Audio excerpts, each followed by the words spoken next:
Dando continuidade, vamos para o bloco 3 para nós encerrarmos e depois vamos deixar vocês almoçar. Tá ótimo. Terceiro bloco.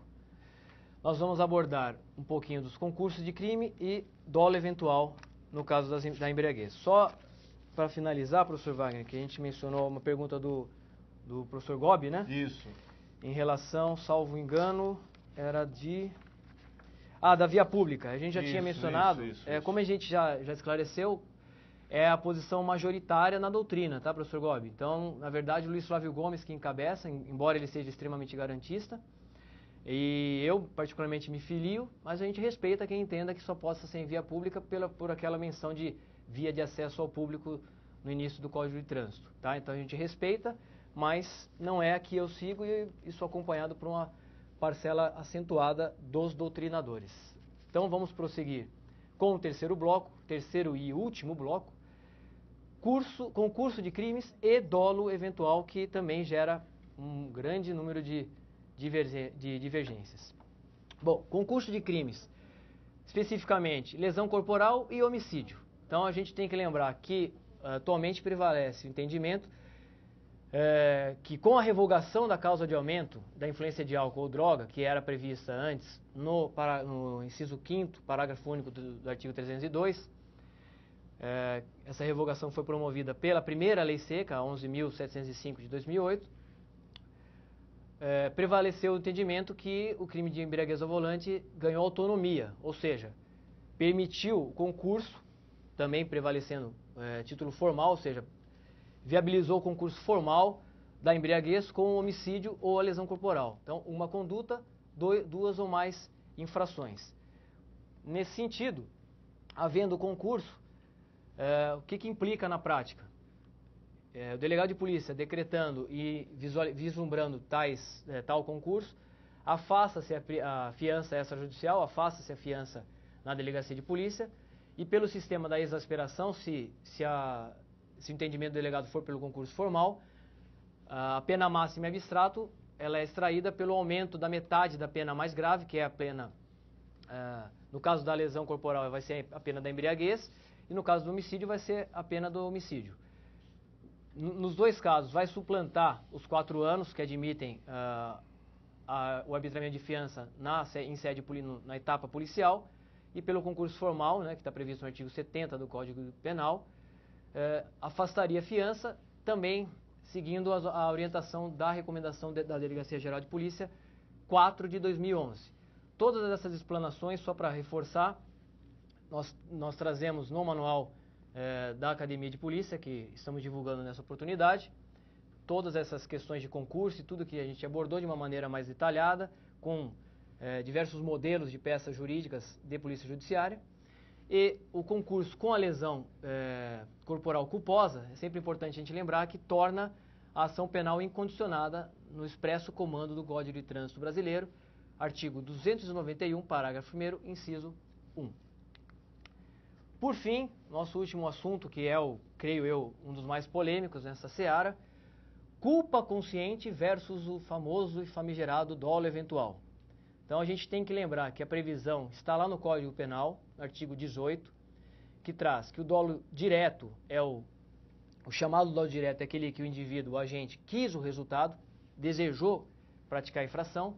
O dolo eventual, aquele que ele assumiu o risco de produzir o resultado e, assim vislumbrando o delegado de polícia, vai fazer com que, em caso de morte, seja interpretado como homicídio doloso a título de dolo eventual, no artigo 121, e em caso de lesão, artigo 129 do Código Penal, afastando a incidência do Código de Trânsito Brasileiro. Já a culpa, o sujeito causa o resultado por imprudência, negligência ou imperícia, que nós sabemos que é a regra do Código de Trânsito Brasileiro.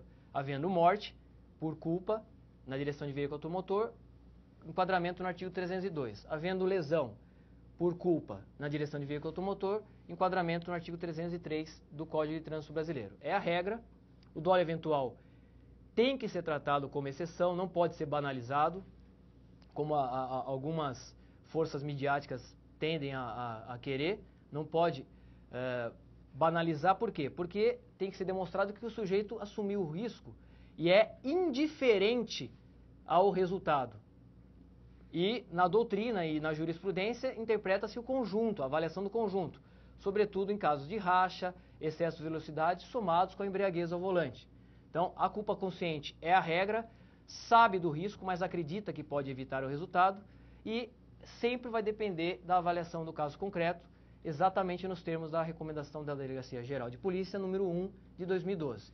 A regra é o homicídio culposo, o delegado de polícia tem que ferir e ninguém mais, a prerrogativa do delegado que está avaliando o caso concreto. Volto a repetir, ser engenheiro de obra feita é fácil.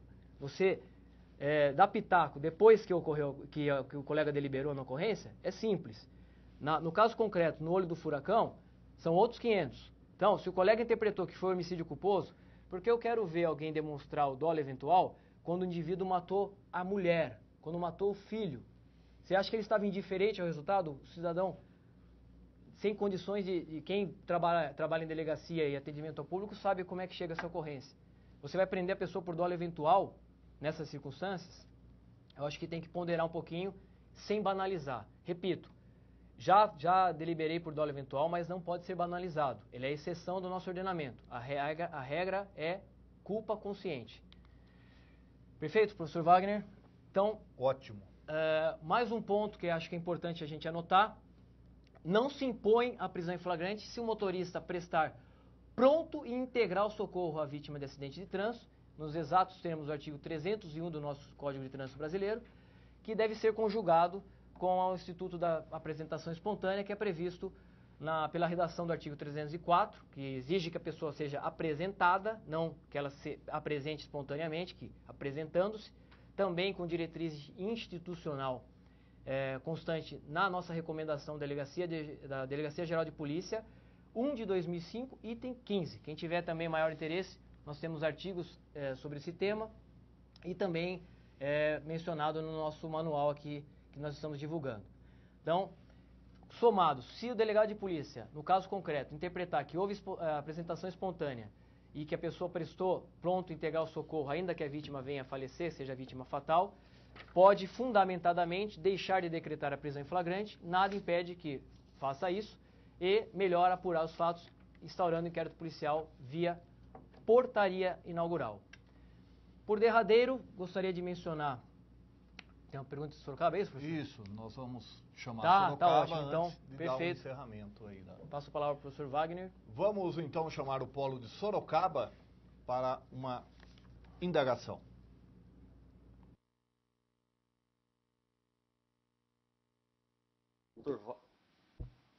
Dr. Wagner, Dr. Rafael, é um prazer estar participando desta palestra. Meu nome é Jorge, eu sou delegado de polícia da cidade de Tietê, de Interset, seccional Sorocaba, a Cadepol Sorocaba. Minhas desculpas, talvez a minha pergunta fosse mais adequada ao bloco anterior, mas eu estava no aguardo que alguém fizesse, como ninguém fez, eu acho oportuno, não querendo ser o advogado do diabo, mas é uma questão que tem me martelado. A coleta do material sanguíneo para exame. O IML recentemente editou uma portaria, enfim, uma orientação, onde estabelece critérios para a coleta de sangue. Dentre esses critérios, recomenda que não se faça asepsia da dobra do membro superior com álcool. Utilize outro método de asepsia, ou até mesmo ali não tem nem às vezes sugestão do que deva ser feito. Há algumas manifestações do sentido de que a asepsia com álcool na dobra do membro superior provoca a contaminação da prova. Então eu gostaria da sua observação, que é um estudioso nessa matéria, se tem alguma coisa nesse sentido. Muito obrigado, parabéns por essa matéria tão atual e tão contundente nos nossos dias, sendo as causas de morte de trânsito a terceira maior causa é a embriaguez ao volante. Parabéns, passo a palavra.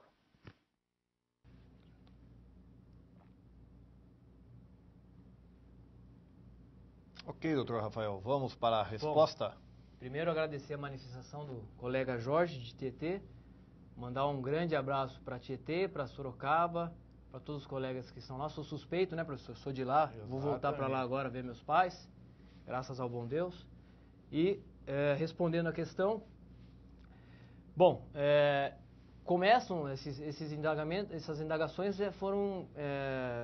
ainda são pequenas em relação a esse exame, a essa asepsia, mas de fato é uma tese defensiva aí, mas como eu repito, exame de sangue, exame clínico ou quaisquer outros, sempre vão ser avaliados no conjunto. Então, ainda que seja prejudicado, vamos considerar que na justiça esse exame, por conta dessa asepsia por álcool, seja prejudicado, professor Wagner.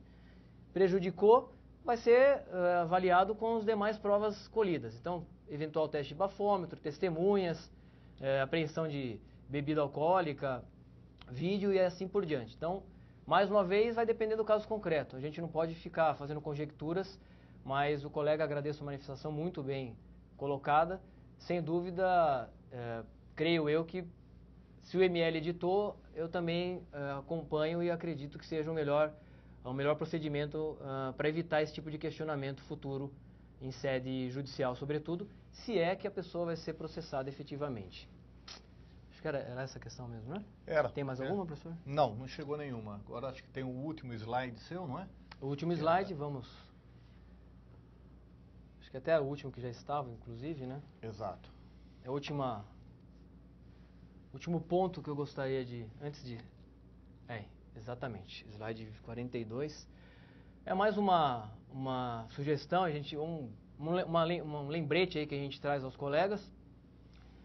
Essa medida cautelar que é prevista no Código de Trânsito Brasileiro, que é a suspensão da habilitação para garantir a ordem pública. Então, sempre que reputar necessário, o delegado de polícia pode representar por essa medida, seja em sede de auto de prisão em flagrante, seja no curso, ao relatar o inquérito policial ou no curso, no decorrer do inquérito policial, pode encaminhar para a justiça, se entender, por exemplo, que a pessoa está reiteradamente praticando crimes de trânsito, como é o que ocorre na prática quando se representa nesse sentido.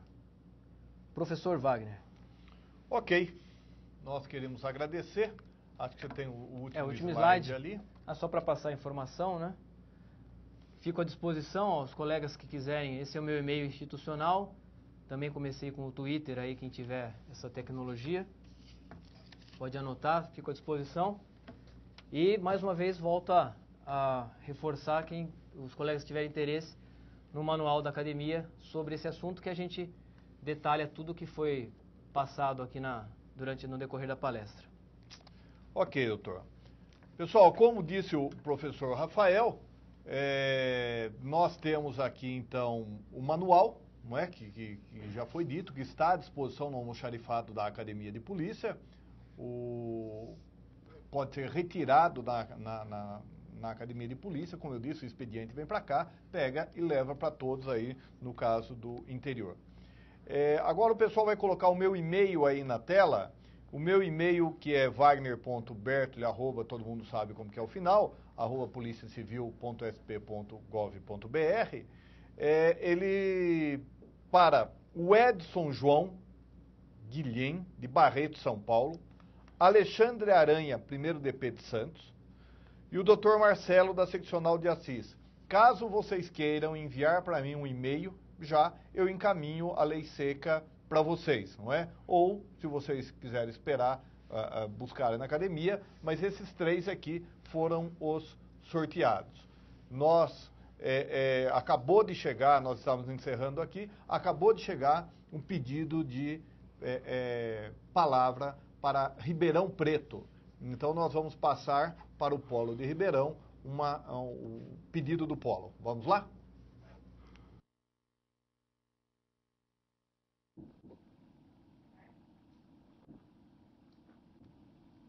Doutores, muito bom dia. Desculpa a pergunta aí já perto do final, mas é uma questão prática.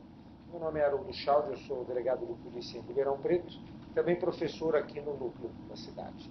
Muito bem, eu penso que a lei fala que se admite qualquer tipo de prova, ok?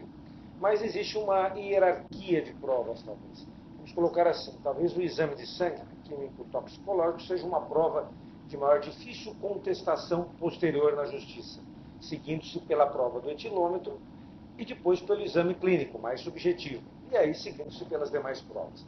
Então, pergunto uma questão prática. É claro que, tendo a gente independência funcional, é mais a título sugestivo.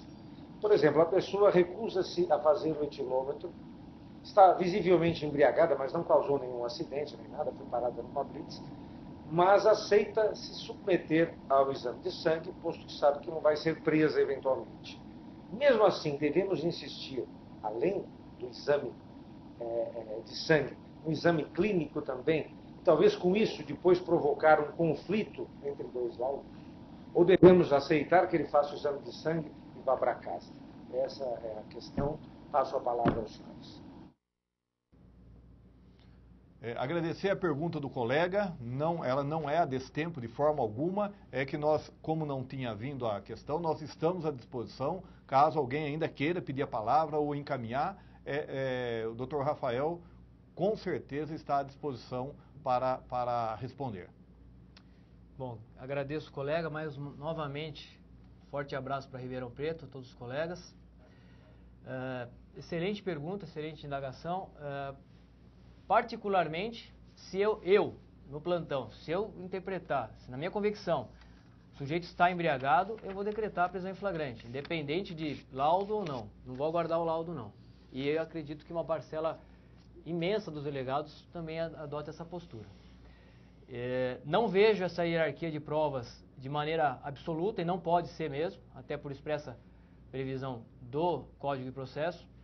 Então, ainda que exista, essa hierarquia é sempre relativa e não há confronto. Veja bem, nós temos que analisar o conjunto, como eu já mencionei. Pode vir um laudo de sangue abaixo do índice e um laudo e um teste de etilômetro acima. Pode vir um laudo de sangue acima do índice e um laudo, um exame clínico abaixo. Vai ser o conjunto. A pessoa, até porque, como a gente já mais de uma vez ponderou aqui na nossa palestra, os vestígios são transitórios. Certo? Concorda, professor Wagner? Com certeza. Se a pessoa faz 4 horas depois, evidentemente, a chance de dar o resultado vir meramente alcoolizado, por exemplo, num exame clínico, é imensa. Vai ser avaliado junto com a prova testemunhal, vídeo e quaisquer outros elementos que sejam angariados aí. Por isso que demonstra a importância do pronto atendimento, da adoção das medidas de polícia judiciária o mais breve possível durante o atendimento ao público na delegacia de polícia. Mais uma vez, muito obrigado pela participação do colega. Um forte abraço a todos aí. Ok, pessoal. Então, como nós não temos mais pedidos de palavra, não chegou mais nenhuma questão, nós vamos encerrar por aqui. Nós queremos agradecer em muito o professor Rafael, porque foi brilhante a sua palestra, os ensinamentos colocados aqui, as dúvidas dos colegas. Só uma coisa, os slides que o professor utilizou hoje na aula já foi encaminhado para todos os núcleos. Caso vocês queiram, está à disposição nos núcleos aí para eventual dúvida, onde também vocês terão aí o e-mail do professor Rafael para eventual contato. Mais uma vez, o lançamento do livro aqui, Lei Seca, que o professor Rafael, um dos coautores, está à disposição na Academia de Polícia.